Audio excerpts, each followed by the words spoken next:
Hi,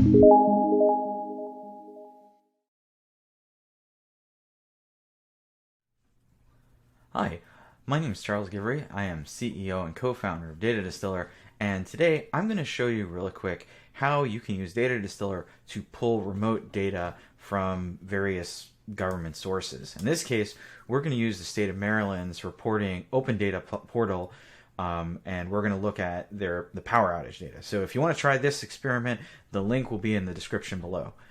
All right. So you can see here the state of Maryland has this open data portal. We're going to try the top one here, the power outages by county. And we can see they have their API. If we click here, you can access this data set just simply with this link right here. And this will give you the data in JSON format, which is perfect. So we're going to cut and paste this. Now we're going to go over to DataDistillr.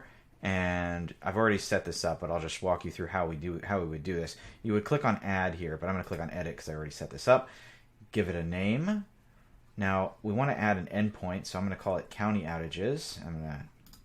And then all you have to do is paste that endpoint path right here in the endpoint path field. This is a GET request, and the data is going to be in JSON format. And there's no other headers or pagination or anything else that goes along with this.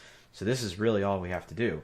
Then once we've done that, then we can hit save. I'm going to hit cancel because I already did this. And then let's run this query.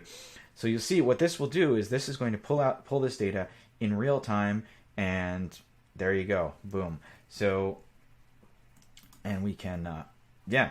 And so you can see now, right now, how many, what were the most recent outages, who was affected, what county they were in, and you can then join this data with other information. Now, if you wanted, say, a daily pull of this, you could click over here on Save Report, and you can then go here, and if you wanted to, you could click Repeat, and then you could schedule this report so that this would be run on a daily or even hourly basis. If, well, I guess if you're running blackout reports on an hourly basis, you better have a generator.